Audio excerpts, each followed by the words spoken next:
This is a special announcement. We are heading to RSA conference in San Francisco for our 11th years of coverage, April 28th, May 1st. And as always, we're bringing you keynotes, conversations with organizers, speakers, industry leaders, plus the latest insights from the world of cybersecurity. And we'll reconnect with old friends, meet new ones, and of course, we want you and your company to join us. We have a few spots left for full sponsorship and our on-location briefings. You can book yours now at itspmagazine.com/RSAC. We're going. And you're coming with us.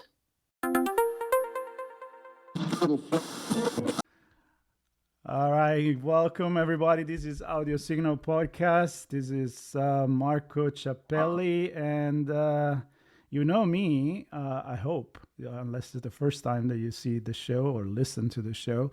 But hopefully, because not too long ago, I published the first interview with my friend, Stephen Jay Schwartz, which is here with us. If you're watching, here it is. If you're listening, here it is. Hey, Stephen, how are you doing? Hey, guys. How you doing, Marco? Well, welcome back. That's what I was going to say. They should know you by now. And if they don't stop this. But when you're done with this, you can go and listen to the first episode. It was a great conversation, too. I know. I enjoyed it, yeah. I had a great time. And I'm going to do a little bit of background here, which is, if they haven't heard that, we've been knowing each other for a long time. We're connected through living in the South Bay, working at coffee shops, not serving coffee, but writing or creating, doing something creative there, and chatting sometimes in the weekend or late at night, or like a fantastic creative environment, and that's why we reconnected, and we're talking about stories and storytelling, and you as a storyteller. So yeah, we would sit at the cafe and each do our own work, and then that's why I love writing in cafes. I mean, writing is such a lonely job that I have to do it in public among friends, because otherwise you're too isolated. So at a cafe, we would sit there and do our own work, and then I would get exhausted at a certain point. I need a break, and then Marco would need a break, and then we get up and walk outside, walk around the cafe a little bit, have a conversation, and then when we have our energy back and our purpose back, we go back to our own projects. Yeah, and oftentimes you'll have somebody else join in too, and it's crazy to think how many times is just when you don't think about what you want to think about that you think about.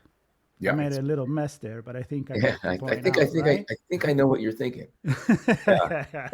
No, it's actually, when you take a step away and you have a conversation about something else, the story is still working its way around in the back of your head. Mm-hmm. So like the problem that you were facing when you were sitting down at the table, you give it the opportunity to work in your subconscious, basically. And then kind of the middle of our conversation about something else, I would say, okay, I got to go now, because the solution has occurred in the amount of time. Yeah. Oh, those are a good time, and I still think about doing that is a great way to be surrounded by. It's an energy that stays in the room, I think. Yes. Even if you're all looking at your own screen, you're in your head. For me to know that I'm not the only one doing that, it kind of, you share the vibe.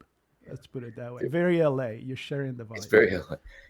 There was a cafe, a big 2-story, very large Victorian house-looking cafe in Venice, Santa Monica area that was around for 25 years or something, called the Novel Cafe. Oh yeah, I've been there. Oh, it was the best. It was it's an era now because it's gone. But I would go there. It would be open until 2 a.m. Sometimes it was open 24 hours, and they would let you stay for 10 or 12 hours on one single cup of coffee. Mm-hmm. And all the writers in town, whether they're screenwriters or novelists or TV writers or writing poetry or professors or whatever, everyone would be there all the time. And that was the most vibrant, exciting room to be in. And I always would, I'd find my little spot, my favorite spots, and write. And then I'd get up, and, a number of different creative people would get up and take their breaks, and we'd all have a conversation, and the people who smoked would smoke their cigarettes, and then we'd all go back to our seats, and I could do this, back in the day, I could write for 12 hours and get about 6 hours of good work, done during that time. Yeah. So, And networking too, which is always and a good thing to do, right? yeah, just making friends too. Yeah, yeah, absolutely. Yeah. So, Steve, last time we talked about a little bit about your story, so we don't need to go back in there, although we can do a quick bio that you can share. We talk about your books, but there's many things that you do, and one you teach at the Emerson College, Emerson. and you have your presentations and talks about the musicality of writing, and you started by also writing script or editing script for visuals. So I want this conversation today to kind of mix the different senses, kind of like a synesthesia, right?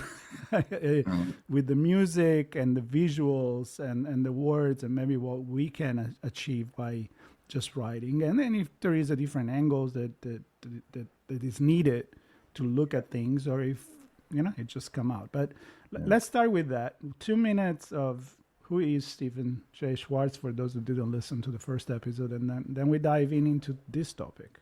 Okay, sounds good. Yeah, so I grew up in Albuquerque, New Mexico. I had two loves as a kid growing up. I was making Super 8 films with my buddies. Was one of them, and the other one was music. I played saxophone. So I had these two passions growing up, and then when it was time to go to college, I chose to go to a music school, jazz school in Texas called North Texas State University. Now it's called the University of North Texas. A really kind of top tier jazz school. Like if you ever seen the movie Whiplash, it was very much like that kind of school.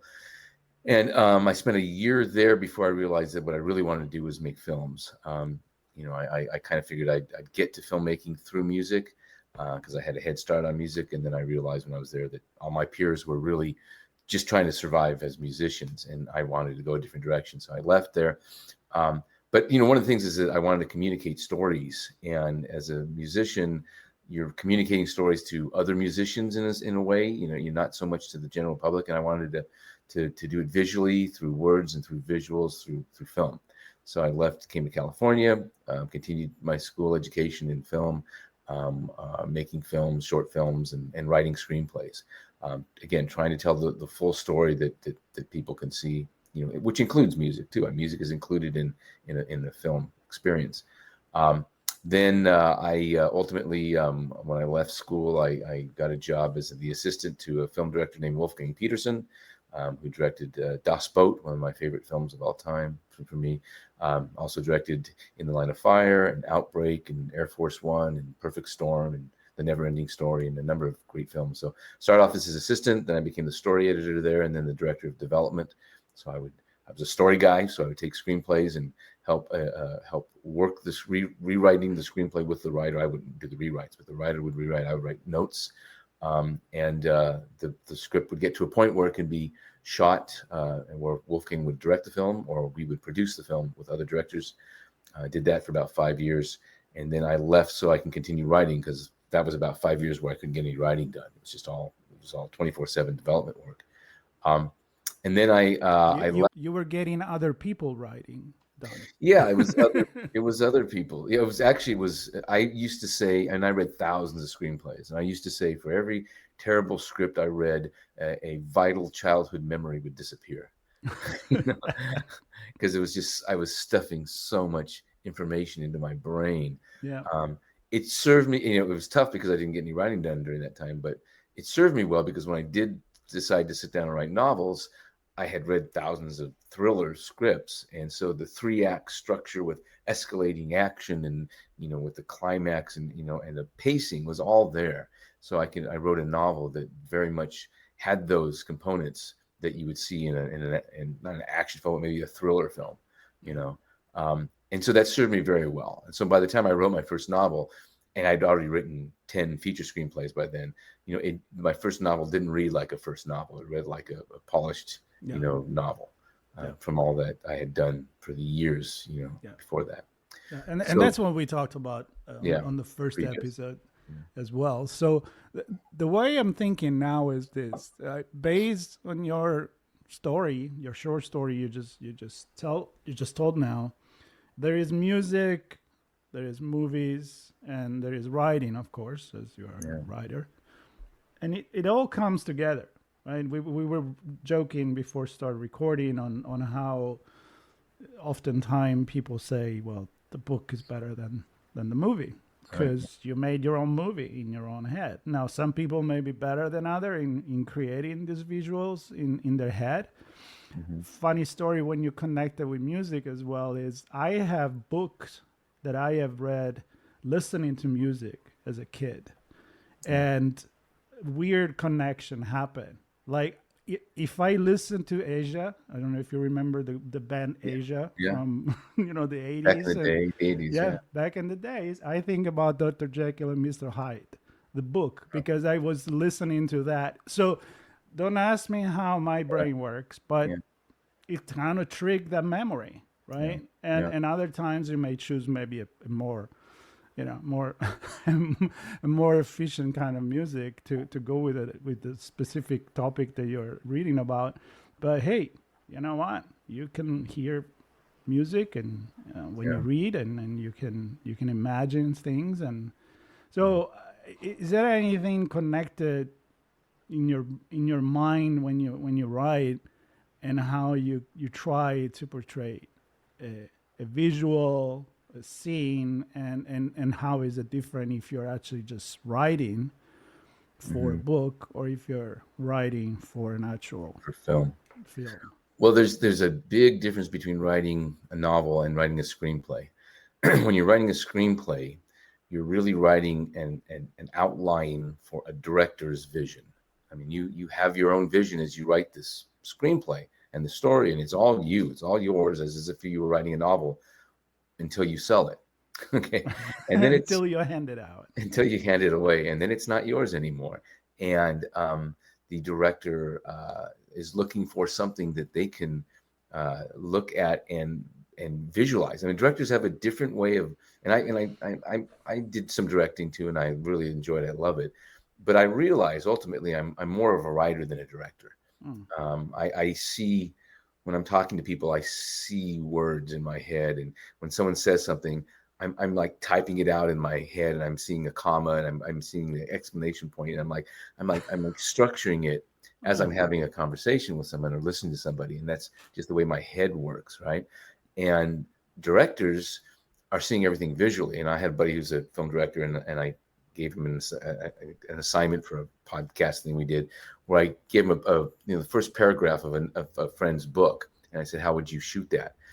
And he just kind of spilled off about 20 different shots that came from that paragraph in his head of where the camera would be, what he would see, and how it would cut, and it was just all boom, boom, boom, boom, boom, boom, boom. And I at that moment I thought, wow, this guy is a director. He sees in film, he sees in cuts and editing, whereas I see in language, I see in the written word. So when you write something, I mean, I tried to create something that was very visual, so that if someone's reading my book, they'll see the movie in their head, but their movie is going to look a little different than what I'm imagining, just because I can't write every little thing, and there's no way that someone's going to want to take all that information anyway, and try to visualize it. So sometimes I don't give a lot of information on the way a character looks. There are some authors who really just kind of very scarce about how much information they put, very minimalistic, and they allow the reader to create that world. And so sometimes when that book then becomes a movie, and it's a director's vision, the director puts it on film, the person who read the book will look at that and say, God, the book was so much better than the movie. And possibly it's because the interpreter of that book was that person, that viewer, that reader. And that was the filmmaker. He created the film in his head of the book, and the movie that the director made is not going to get anywhere close to what this individual had in his mind. Yeah. It's interesting though. It's that I have learned, and I don't know if you have some information on this. I'm assuming you do. Is that not everybody see things in their head, visual, when you talk to them, or maybe less than other. I mean, you described that you see the word typing, and I'm imagine that I could see your face and these words coming around your head with the exclamation point and stuff, and I remember when we actually used to hang out together, I used to do a lot of design at the time. And I would try to describe, like advertising in that case, like, okay, so this is what we could do to represent this. And I would say, I'd try to explain with words what I was envisioning. And some people will be like, oh yeah, that's cool. Let's do that. Some other will be like, draw a blank Right. and be like, wait, can you just give me a visual? Can you draft this for me? And I realized we don't all, Yeah, perceive things. we don't all have the same brain. It doesn't work for everybody Yeah. the same way. And it's amazing how then you talk to somebody that is a director and it's like, yeah, he sees the world by different angles, different shots, and in different lighting. And, and that's really cool because we are all kind of different. But I think that's why some people that may not have the visual when they read the book, they'd rather watch the movie and say, that's the movie. It's the way they perceive, perceive the world. I think there's more of that as time has gone on. There's fewer readers, fewer people are reading. People want very short content. They want short content on the internet, even if it's visual. So even the movie length has gotten shortened. Our attention span is shorter. I run into fewer and fewer people who read. And so now everyone is thinking about visual and people who, when I see people write today too, for the most part, there's a lot of people that just take shortcuts in their writing, but it was just that they're not disciplined in their writing because they don't have to be so much. It's just it's something that's a different media now. It is. You're right. So, which is kind of depressing. I feel like I'm writing for a smaller and smaller niche group of people who really want to sit and read something, want to take a whole, couple of weeks out of their life to sit down and just get lost in the story. Most people in the US at least just don't have time for that anymore, to let their head go someplace. And if they maybe got a couple hours to watch a movie or to binge a TV series, but to sit in their own head, in their own space and just focus on a written work. I mean, even for me, I've lost a little bit of patience for it. I don't want to read something that isn't going to kind of really blow my mind. I want to be very, very engaged in what I'm reading. So I want to read really good work. And that's tends to be harder and harder to find these days, but it's out there. So, it's also harder. It's like, I am more of an audiobook kind of guy now. I kind of like train my brain with podcast and listening when I walk the dogs. I just consume way more. I have the biggest audible credit that I can get for the year, and I usually go through it. Because I consume so much more in that way, and my brain now can read by listening. But of course, when I get the chance to read, I do enjoy doing that. And I feel like, I don't know. I mean, you're still committing a lot when you watch an entire TV series that you binge. I mean, in those 10 hours or 8 hours, you can hear a book. You can read a book. Yeah, it's true. So, I don't know. But it's different. It's a choice. It's a different preference. It's a different choice. Yeah, for sure. And I love binging TV series too. I'm watching Silo right now, and I'm loving it. And we just watched Arcane. I was tempted to look at that. Yeah. Some good stuff. Good writing in Silo. Also Arcane, which is an animated series based on a video game. I never thought I'd get into, but my kids got me into it. And then and it's just it's really well written. The writing is exceptional. Characters are great. So when it comes down to story can be in anything. And I do love good animation too. So and that's actually something interesting as well. That's video gaming has become also a different way of storytelling, which is different than directing or writing a script for a movie. I had a guy that he writes fantasy that his trilogy was turning into a video game. And that's interesting. And I said, how do you deal with that in accepting whatever adaptation in the media you do? And he said to me, I just don't look at it. Right. It's like Production offers. I just Right. gonna trust the director of the video games to kind of like what you did, you said about the Yeah. director of the movie. At that point, it's your vision, Yeah. uh, right? It becomes something else. And if he's written the novel, he still has the novel. The novel's still up on the shelves. And if someone says, "God, your video game sucked," you can say, that was not me. I have the novel. The novel's right here if you want to read Yeah, it. You know. So no, he still made that he created this piece that can be engaged in. You yeah. know. Yeah, you know Wait. what? While we are on it, I'll give you some example. Like I'd rather read the book in general. There are some movies that never been a book before, but I'll give you an example. I love Tim Burton, The Nightmare Before Christmas. Oh, It's for I me, love it. it's the Great. Halloween and And Christmas, which is Christmas. my Yeah. two Yeah. favorite things, Yeah. and put together, and I Yep. just love it. So that's something I It's watch. got everything. It's got great music. It's got a great story, great I characters. listen to the soundtrack any time of the year, Danny Yeah. Elfman, and there is also a version that is made by other band, like all covers, which I also Huh. love. Okay. When you have corns, Yeah. playing the three tricksters, and Great. it's pretty cool.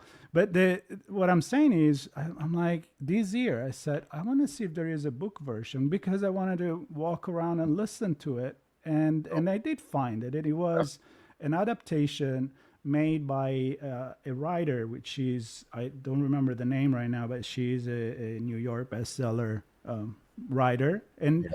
she rewrote it, and I could tell because I've seen the movie so many times that she just reinterpreted in words what the visual was, and Yeah. she did an amazing job. Like listening, and the actor that is doing the voiceover, it's amazing. He does all Huh. the voices. That was a great Interesting. adaptation, in my Yeah. opinion. Other Yeah. times, not so good. Like give you an example, Ready Player One, Yeah. which is I love that movie because it's all about technology and virtual world. When I saw the movie, I was like, that is not even the book. Hmm. It's not even it's not even the story of the book. Yeah. Yeah. It's just the concept, Right. but it became something Something else. else. Yeah. I couldn't watch it. So I don't know how Well, you it's feel. interesting. I mean, that's the way Arcane is in the sense in that it came off of a video game, League of Legends, and the video game doesn't have much story. You know, it's just this. They so the writer had to then create a whole new world and create the story and this relationship between these two sisters and everything that makes it magical and wonderful really came out of the writers for the TV series. So they took something that could have easily failed.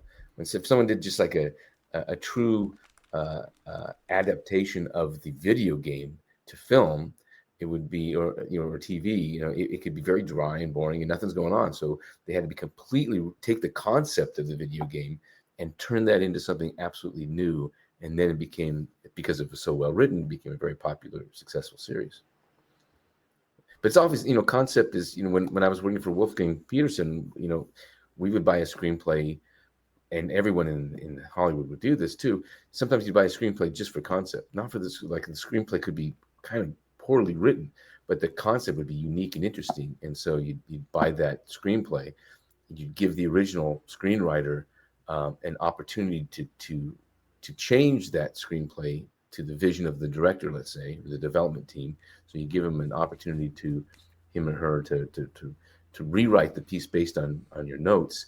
And if they don't accomplish that after a couple of rewrites, we would get other writers to come in and now, again, the original writer loses the opportunity to work on his piece or her piece. It's taken out of their hands and given to other screenwriters that can execute the story that the director wants to tell based on the concept of the screenplay that they bought.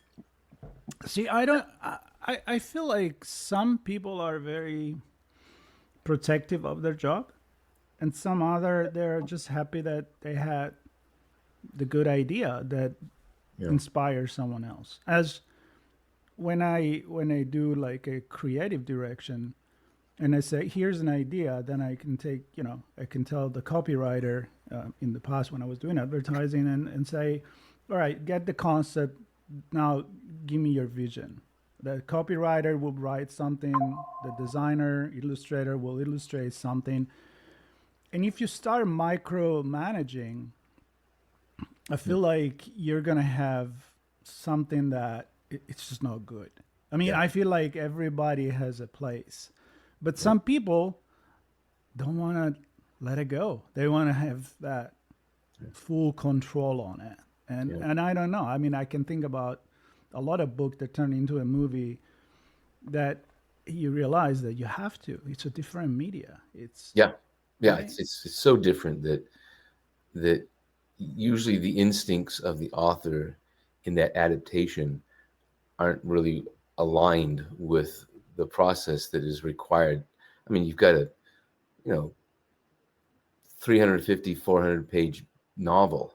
It's got to become a 110 page screenplay. So things change. They have to change to tell the story. So basically, the good adapter of that work has to look at what is the main thrust. What's the real kind of ultimate story that's being told in this book that I cannot adapt at 400 pages. How do I turn this into the microcosm of that book? And oftentimes it means eliminating characters, combining characters, finding the real through line of the piece. What do we really need? What is the author really trying to tell us in the book? And how do we accomplish it through visuals and through a shorter medium? So that's what oftentimes the author will fight against, that because they want to have everything in the book represented in the film, and there's just no way to do that. It's possible it can be done as a series. If you're talking about like a 10-part series, you might be able to get everything in, but you're still going to have to make new content for it to work as a series than from a book. Things change, and you just kind of have to realize it's a different medium. Yeah, I think you need to be understanding of that, because you just can't. Like we can go in. Let's connect with the music of it. Yeah. Like there is the soundtrack of a movie. You write a soundtrack of a movie. We were talking about Danny Elfman for Nightmare Before Christmas, but we didn't talk about a lot of amazing writer and composers. Yeah. John Williams, right? Yeah, I was just thinking John Williams and all the movie that he did. Yeah. And I think it's also very different when you write a soundtrack which is based on the visual that is being given to you. Yeah.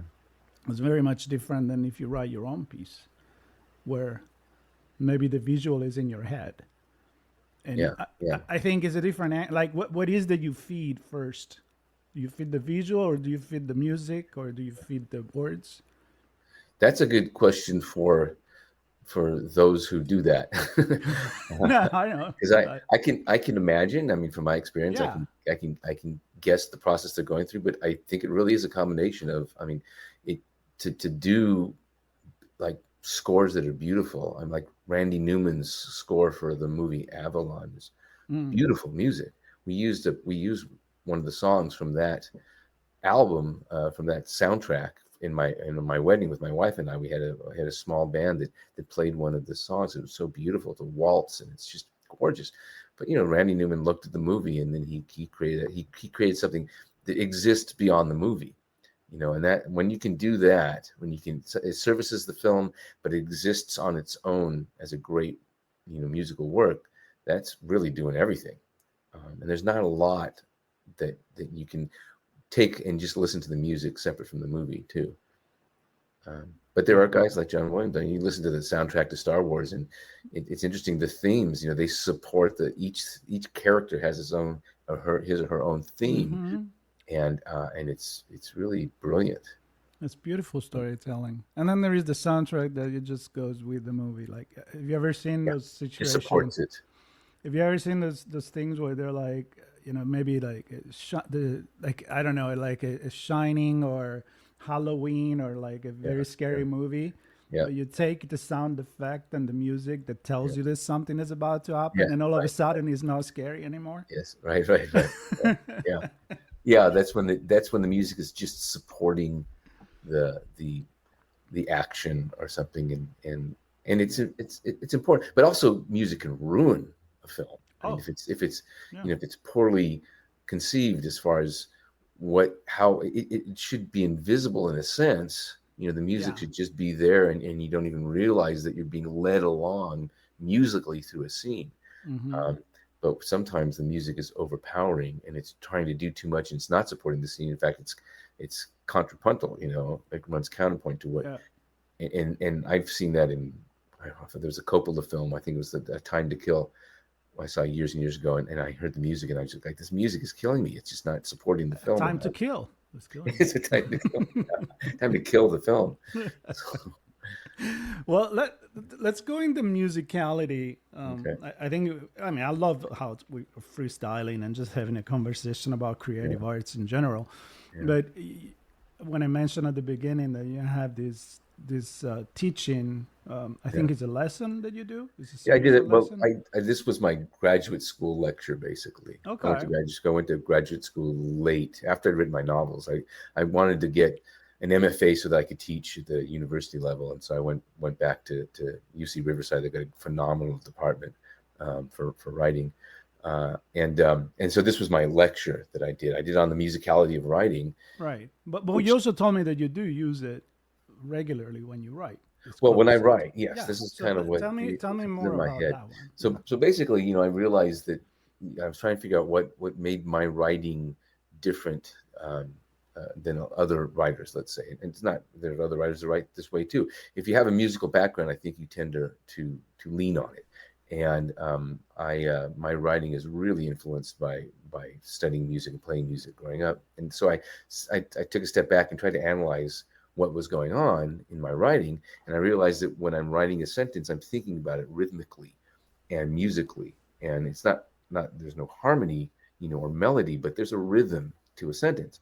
So if you break it all the way down to, like, let's say one word, like the word piccolo. Piccolo, there's consonants and vowels in that word. And in musical terms, there's staccato and legato, right? So pick is like a staccato. It's a consonant to pick right there. Olo, pick olo is legato. Olo. So you put them together, you get staccato and legato, piccolo. And you've got kind of a musical word. So if you think about that, okay, there's plenty of words that have staccato and legato involved in it. So if I start to string them along in a sentence, you can really do something. So the word itself, piccolo, is also musically, it's a triplet, piccolo, that's a triplet. So let's say you say, holding my piccolo, that's two triplets. Holding my is one triplet. Piccolo is the other triplet. So now you've got holding my piccolo. You've got kind of escalating action or music rhythm, let's say escalating rhythm, and now it wants to go somewhere, it wants to kind of rest. So let's say if you put a word like high, holding my piccolo high. Now I've got two triplets, holding my piccolo high. I'm resting on a quarter note, and I've got a nice little musical or rhythmic sentence, holding my piccolo high. Now, if you wrote that as holding my piccolo in the air, then maybe you've got kind of a clunky sentence. And you go, well, why is that a clunky sentence? Holding my piccolo in the air. It's like it's dragging on a little bit, But so when I go and I rewrite, so I've written a novel or something, I'm going and doing some rewrites, I might see a sentence that says holding my piccolo in the air. And I can say, how can I make that sound a little bit better, a little tighter, a little more rhythmic? Well, I'll just change it to holding my piccolo high. Now that's one sentence in the entire novel that you've adapted to something more rhythmic, and it reads better. These things read better. Another wonderful example I always love to talk about is from the Warren Zevon song, Werewolves of London. And the sentence is, little old lady got mutilated late last night. Little old lady got mutilated late last night. Great fucking sentence, okay? Wow. That's triplets. Little old lady got. That's two triplets. Little old lady got mutilated. So that's 4 eighth notes. Mutilated late last night, and that's like those are like eighth notes with coming off the offbeat. Late last night. That sentence itself basically tells you how to read the sentence. The musicality of the sentence. You can almost not read it any other way than little old lady got mutilated late last night. You almost can't Well, read it any other way. you also have the D and the T that it's almost like using the right notes. Yes, you're using like notes. It's not You got the just staccato, you got the yeah. legato, you got everything in that. I mean, I've always loved that sentence. I think it's a great way to think about, and that's in a song, so they're using it musically, but it's rhythmically just as a sentence itself. That's really cool. So people may listen to it right now and be like, God, that's a lot of work when you're like Yeah, that's a lot to think when you're also trying to make sense. And to me, you're kind of describing how and you connect it with the music yeah, when you're writing a song. Like it's like songwriting in yeah, a way in your head, but yeah, it doesn't. Then you don't put the music to it, but you put the music into the rhythm of the yeah. words. It's kind of like poetry in a way, It's like right? poetry. Yeah, yeah. Isn't it Poetry. too complicated to think about all of that while you're Well, you writing? don't. I don't think about it. You just do it. Well, fortunately, I've had a lot because of the musical background. It comes natural, but and I don't think about it generally when I'm writing.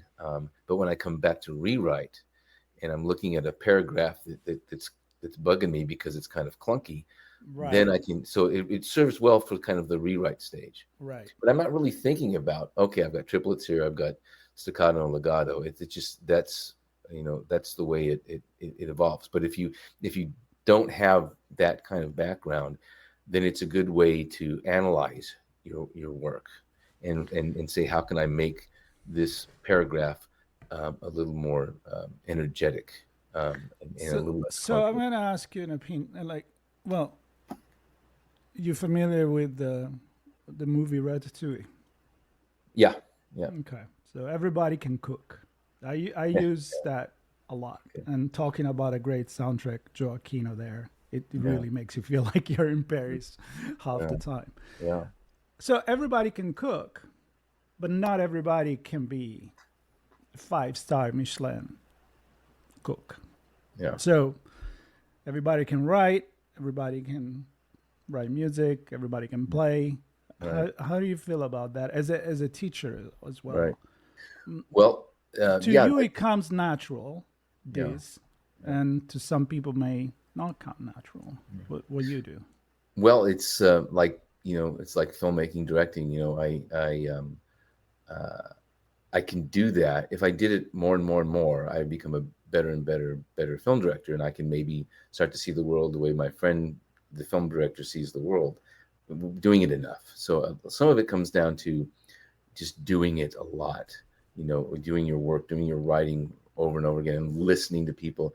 Um, but ultimately, yeah, there's an innate sense of being able to have a voice. What it comes down to is like if you have a voice as a filmmaker, director, an editor, or whatever, or as a writer, um, that voice will translate into your expertise, I guess. Um, and you can't really teach voice. Voice has to kind of be learned. It's either there from the beginning, or it's learned over perhaps years of listening to other people's voices. So, if you're a writer, you've got to read. You've got to read other people's work. You got to read great work. You got to read work that you respect, that really speaks to you, and then you're going to be influenced by that. You're not going to copy that. Maybe early on you might try copying it here and there, but you want to be influenced by other writers and their work and their voices, and then you will gradually develop your own voice, and then that is the thing that can't really be taught in a class. I can't sit there and teach someone to have a voice. I can steer them in the right direction. You know, what do you like to read? And maybe I can recommend books to read, and I can explain why this is a great book to read or to listen to or whatever. Um, and then that person might develop the ear for the voice in themselves, and then at some point their work captures that thing that is almost unteachable. Mm. And it happens in everything. I mean, Charlie Parker, when he was, the story of Charlie Parker when he was a young musician, and he was jamming someplace in a bar and a club, and the band leader threw a cymbal at him, told him to get the hell off stage because he couldn't do it. And then he went off and he went to his grandma's woodshed and he did something what we call woodshedding now, which is like getting your shit together and really becoming a musician. And he worked and worked and worked and worked and worked and worked for I don't know how long, years, I guess. And then he came back and he was Charlie Parker. He had a voice. Right. But also you got to feel where you're more naturally inclined, right? I think that the message of the cooking, the message of the teaching, the message of the practicing, I feel like you got to find your vocation too, right? Yeah. I mean, talking about, a style of writing, and I mean, not everybody can be a certain kind of writer. Everybody can write, but maybe you're trying to go somewhere else. Maybe you're playing the wrong instrument, or if there is such a thing. Like, I can take the guitar and screw around, but if I sit at the piano or I take the bass, I think I'm better. I'm still not stage material, but it comes more natural to me, the rhythmic of it, or maybe because it requires more technique that I don't have, the guitar, but whatever, but find what comes easy maybe to you, and then make that, then go in the wood shredder and become that maybe. It's interesting because I spent so many years playing music, and I'm ultimately not a very good musician. It's just like, I went to a jazz school and everything, but ultimately it just wasn't the natural thing for me. There's some folks that will pick up and that's okay. I think and that's okay. I found the thing that was. That's okay. Yeah. It led me to the thing that I realized, I've been writing since I was a kid, and it's really the writing that where I shine. Yeah. But it was frustrating to think that I spent so many years in music, and it's still like, it doesn't click with me. But it clicks in a different way. It clicks in language, so that I use the musical aspect in my writing. It's interesting how it influences it. Yeah. But I would still like to get on stage and really, and be an exceptional musician, which I'm not, and so I still have aspirations. I bought a bass guitar, electric bass, and as soon as I get my next novel finished, I'm going to take lessons on the electric bass and hopefully, be able to go on stage someday doing that. Yeah. The reason why I went there is because when you were describing the musicality of the way that you write, and I think for you it does come natural, but you also have the practice and the experience of knowing music. But then when you do write and you go through your writing and you find a point where there is a hiccup, right? It doesn't flow, and you're like, all right, I gotta work on this, and you can see it. It's like if you listen to music again, and you hear a note that it's just shouldn't be there. It doesn't flow. You gotta change that, right? I mean, and what I'm saying is, not everybody's gonna hear that note. Not everybody's gonna notice that. Yeah. And maybe sometimes we just want to be too perfectionist for ourselves. Yes. And the average reader is not caring about that. That's true. I mean, you can still publish. A lot of people are self-publishing, and they're not going through the rigorous editing process that that the novelists of an earlier time in my day. And I don't self-publish. I mean, I self-published some short stories and poetry recently, but for the most part, my novels, I go through that vetting process, which is very difficult. You got to get through your agent, and I spent years writing my recent novel, and then finally gave it to my agent, me thinking that it was ready to go, and my agent comes back with 8 pages of notes that require a full rewrite and a lot of rethinking. And it's like, okay, so you got to get outside of your own head. You got to get feedback from others around you who you respect, other writers, other professionals. And then once I've satisfied my agent's notes with the next draft, and once he's satisfied and sends it out in the industry, and let's say it gets purchased by a publisher, then I'm going to have to deal with the editor's notes, and the editor's notes might see a whole different blind side that me and my agent didn't see, and require another 3 months of intense rewriting before the editor feels that it's ready to be published. So that I go through all of that, whereas some, in today's age, someone can just write their very first draft of a book and self-publish it, and that's it. They're done. They're a published author. The downside of that is that that's obviously not their best work, and they'll never learn to get to their best work, except for maybe trial and error over many, many novels that they self-publish. They can maybe get to their best work, but this rigorous vetting process and editing process makes you into a professional. It slows you down, unfortunately, but if you're trying to write something that do you ever feel though that the feedback that you get, it's like, this is, I see what you're saying, but this is not what I meant? It's interesting because when I was in the film industry, we were working with a guy named Jerry DePago, who's a wonderful screenwriter. He wrote the novel Phenomenon. I mean, not the novel, the screenplay for the movie Phenomenon, and some other things. But he was a professional. He's good. He was in his 50s, and he had a draft of his script, and he had a meeting with the film director and the producers and development execs, and they gave him all these notes, about how they wanted him to change the script. And then when he came back from this meeting, I asked him, so how did that go? I kind of knew that he was going to go into that kind of meeting. And he said, well, it's interesting because they didn't give me the right direction. They didn't see what I was trying to say, but by the fact that they had so much to say points me in the direction that there's something that needs to change. Right? I see that. That's cool. So he said it's his job to figure out how to make it work based on the feedback that he got. But the feedback that he got were not coming from writers. They're coming from people that aren't involved in that day-to-day process of writing story, right? So Gerald had to interpret what they said and try to get to what they really meant, and how to make the story, change the story. So same thing when you get your notes from your agent or you get your notes from your editor.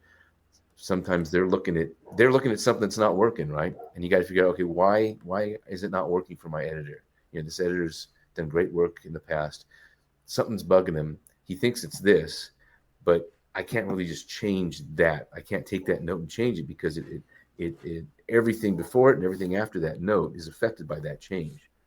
So I have to interpret how to address the note and how to satisfy it, so that when he reads it again, he'll say, "Oh yeah, that's not really what I was thinking, but it works." Right, and I think that's the key, right? Because, and I'm gonna stop the conversation because we're at 47 minutes, and I know it always goes by so fast, doesn't and it? have more coffee and have even lunch here, but we should. You did have lunch. We should do that in person one of these days. Yeah. But because now I go into the question, which I don't want you to answer, but maybe would be the topic for next conversation around a few other things. But when is a work really finished, right? You can take a painting. I know that there are, typical example, I think Leonardo da Vinci had the Mona Lisa with him for years and years and years, even to the day that he died in France. And it was never finished for him. But at a certain point, it was finished. And maybe there are other painters and there are other writers that they never feel like the job is done the way it's supposed to be. But I feel like, or a song. But my point is that there is a lot of different ways to do a great job. Yeah. And a great job could be different. Yep. Depending on, I don't know, something you read the day before, or the way you feel, or who is criticizing it, or who is your agent, or what direction you're going. I think that's a very, very existential question for any artist. Yeah. Like, when is my job done? Really? Right. Yeah. Is it just because you have to, because you have a contract that says, give me 3 books in 3 years or whatever it is? Or I mean, would George Lucas go and do Star Wars, the first 3 differently? I don't know. I hope not. would like to ask him. I hope not, but I would like to ask him. He probably would. Yeah. Like knowing then what he knows now, but maybe it would have been worse. I don't know. Yeah. Well, he's had plenty of opportunities to to rework the different versions of Star Wars, and I actually think his first, original first, second, and third films were the best as far as storytelling is concerned. I agree. I agree. So I think, wasn't a big fan of the following three. So nope. not at all. And I can think you can also get lost in it. You can lose sight of really what you're trying to do when you get so involved in it. Yeah. And when there's no one to say no, and there's no one to criticize. I mean, no one's going to criticize him after the success of Star Wars. Everyone says yes. So where's the pushback? Where's the, who's going to be brave enough to go up to him and say, Mr. Lucas, I think that, your characters need to have a stronger arc, and I don't really know who this character. And it's like, you can either listen to that person and say, wow, thank God someone's finally giving me some feedback, or you can just shut that person out and say, listen, who are you? Yeah, but I think knowing that you never finish learning, and you're always progressing in your art, I think it's what makes you a great artist. Yeah, and you move on. You move on to the next thing. You do have to finish something, and you do have to call it done. I mean, when the book is published and it's on the shelves, it's kind of done. It's like whatever you got in there is what's in there. Unless you're going to do it. The bag. Yeah. So then you move on to the next thing, and you say, okay, right? Yeah. Well, that's maybe the answer, but I still want to talk about it more in a philosophical perspective. Yeah. When we talk next time, and maybe we'll pick something else as well. Yeah. Steve, I always was so much fun. I mean, it's gonna become a Saturday morning tradition, recording and having a cup of coffee, and I really enjoy it. I hope the audience enjoy it as well. And, We'll call it the two guys in black shirts. This is. I know we have to have a black shirt. Black T-shirt. I mean, that's kind of like when one day you decide I don't want to decide the color anymore. I think Steve Jobs did that, and a few others. It's like, I just have a drawer full of black shirts. That's what I've got too. That's all I got. It works. It works on camera. There's got to be a reason. It works in theater as well. All right, cool. Stephen, thank you so much. I hope people are enjoying our chats about writing and creative work in general. And if you do, let us know. Leave a comment and let us know if you have questions or if you want us to talk about something else. And if you don't like it, don't leave comments. No, it's fine. What we could do is we can get some comments and suggestions from the audience that we can talk about the next time we get together. Absolutely. I love that. Some questions will be great. So hopefully they will do that. They will click the subscribe button and they stay tuned on Audio Signals podcast for more stories and more time to share with the two black t-shirt guys. Yeah. How about that? I like it. All right. Stephen, thank you so much. Thanks everybody for listening. Until the next one. All right.